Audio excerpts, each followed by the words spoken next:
ખૂબ જ ચિંતન કરતા, મનન કરતા, અમને મિટિંગોમાં, પ્રસંગોમાં સતત માર્ગદર્શન આપતા રાજ્યકક્ષાના શિક્ષણ મંત્રી શ્રી નાનુભાઈ વાનાણી સાહેબ પણ અત્રે ઉપસ્થિત છે.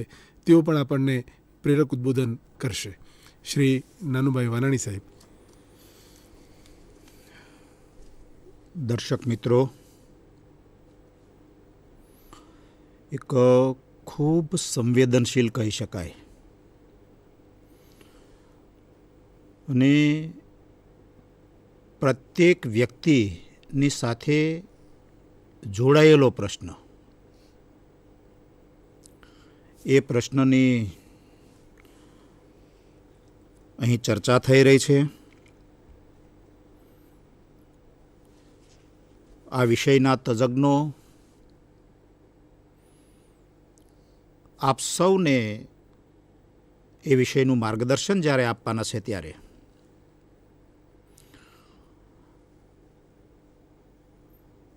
અહીંથી જે આપણને માર્ગદર્શન મળે એ માત્ર આપણા પૂરતું જ સીમિત નહીં રાખતા. આપણે કહે છે ને કે ભાઈ ગમતું હોય એને ગૂંજે ન ઘાલીએ, ગમતા નો કરીએ ગુલાલ. આને વેચીએ તો સ્પ્રેડ થશે. કોઈ પણ સંવેદનશીલ વ્યક્તિ હોય એ છાપાઓમાં સમાચાર વાંચે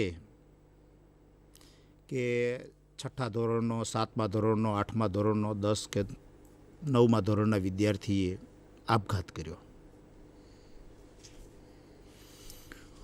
ન્યૂઝની દ્રષ્ટિએ એક ઘટના હશે,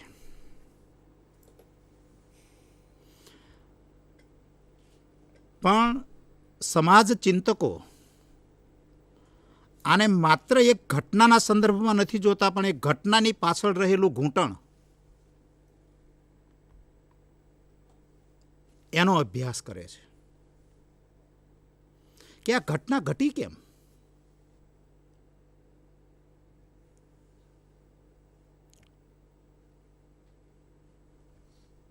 આમ તો કોઈ પણ વ્યક્તિને આપણે પૂછીએ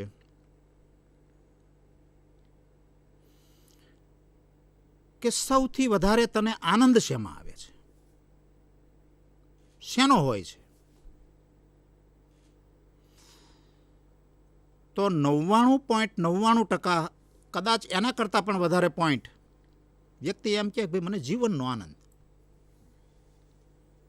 મને આનંદ આવે છે, જીવનનો આનંદ આવે છે. જો જીવનનો આનંદ ન આવતો હોય તો આપણું તો જીવન બહુ ખરાબ થઈ જાય.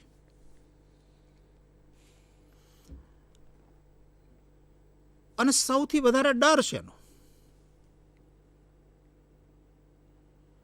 તો પ્રત્યેક વ્યક્તિને સૌથી વધારે ડર મૃત્યુનો હોય છે.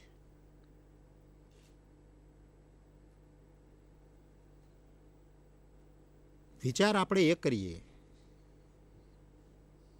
કે માણસ આપઘાત ક્યારે કરે. માણસ આપઘાત ત્યારે જ કરે કે એને જીવવાના આનંદ કરતા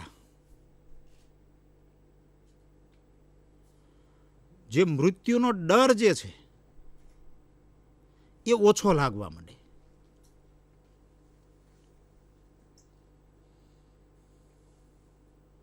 અને એ ડર જે છે એ માણસને મૃત્યુ તરફ ખેંચી જતો હોય છે. મિત્રો,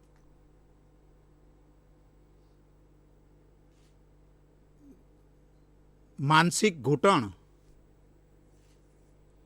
એને સમજવાનો મનોવૈજ્ઞાનિકો પ્રયાસ કરતા હોય છે, એને આપણને માર્ગદર્શન આપશે, એટલે એ વિષય ઉપર હું વાત નહીં કરું. પણ ઘૂંટણના કારણો અનેક હોય છે.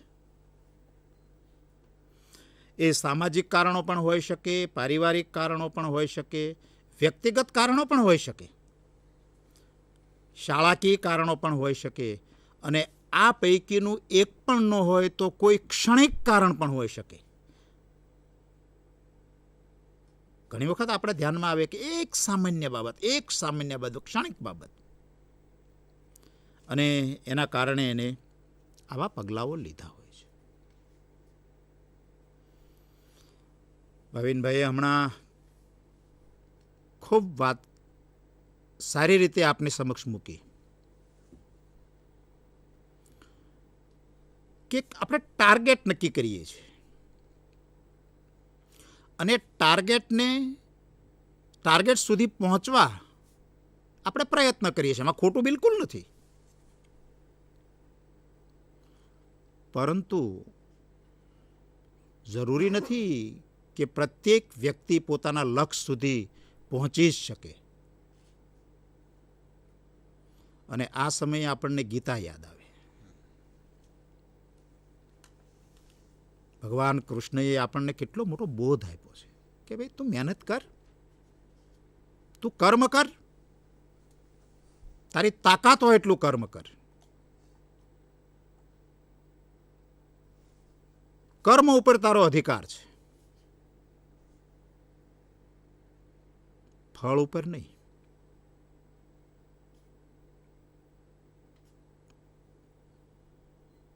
જ્યારે આપણે કર્મના અધિકારની સાથોસાથ ફળ ઉપર પણ અધિકાર પ્રાપ્ત કરવા માટેના પ્રયત્ન કરી રહ્યા છીએ, એ ફળ જ્યારે પ્રાપ્ત ન થાય ત્યારે આપણે નાસીપાસ થઈ જઈએ છીએ. માત્ર વ્યક્તિ જ નહીં, એનો પરિવાર પણ. એટલે સંકલ્પ હોવો એ સારી બાબત છે, પણ વિકલ્પ વગરનો સંકલ્પ આપણા જીવનને ખતમ કરી નાખે છે.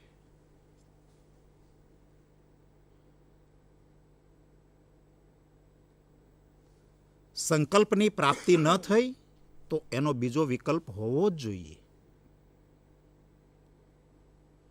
ડોક્ટરનો વિકલ્પ એન્જિનિયર, વકીલ, વ્યવસાય કાંઈ પણ હોઈ શકે છે. પણ ડૉક્ટરનો વિકલ્પ તમે જ્યારે બંધ કરી દો કે નહીં, મારે તો ડૉક્ટર જ થવું છે, તમે જીવન નહીં જીવી શકો. વાલીઓએ પણ બાળકોને આ દિશામાં માર્ગદર્શન આપવું જોઈએ અને એની માનસિકતા તૈયાર કરવી જોઈએ. તો ઘૂંટણના કારણો કોઈ પણ હોઈ શકે અને એમાં સૌથી વધારે જવાબદાર કદાચ આપણે પોતે હોઈએ, આપણો પરિવાર હોય, આપણો સમાજ હોય, આપણી શાળા હોય, કાંઈ પણ હોય. ત્રીજી વાત છે ઘૂંટણના લક્ષણો, કે વ્યક્તિ કંઈક ને કંઈક મનની અંદર ઘૂંટાઈ રહી છે, વ્યક્તિના મનમાં કંઈક ઘૂંટાઈ રહ્યું છે. એ આપઘાતનો નિર્ણય તો એનો ખૂબ છેલ્લે હોય છે. એ પહેલાં એના મનની અંદર, માણસની અંદર ખૂબ ઘૂંટાતું હોય છે. અને જ્યારે ઘૂંટાતું હોય છે ત્યારે એના લક્ષણો, એના બાહ્ય લક્ષણો આપણને દેખાતા હોય છે. એના વર્તનમાં પરિવર્તન આવતું હોય છે. આ પરિવર્તન જ્યારે આવે વ્યક્તિ, જ્યારે સામાન્ય નોર્મલ બાળક હોય, નોર્મલ એની કામગીરી હોય, નોર્મલ બધી વાતચીત હોય, એમાં તમને આપણને કંઈક પરિવર્તન લાગે ત્યારે એને હળવાશથી લેવાની જરૂર નથી. જ્યારે આવી બાબતોને આપણે હળવાશથી લઈએ છીએ ત્યારે પછી તીર કમાનમાંથી છૂટી જાય છે અને આપણા હાથમાં કાંઈ બચતું નથી. તો બાળકનું જે નોર્મલ વર્તન હોય એ વર્તનમાં સહેજ પણ આપણને કાંઈ પરિવર્તન લાગે, એની વાતમાં, એના ચિત્તમાં, એના સ્વભાવમાં, એના રોજિંદા કાર્યમાં, તો તરત એની તપાસ કરો. અને હું પોતે વ્યક્તિગત રીતે એવું માનું છું કે જો વર્તનનું પરિવર્તન જો આપણે વહેલાસર ઓળખી જઈએ તો એવી ઘટનાઓ આપણે નિવારી શકવાની આપણી પાસે સમય રહે છે.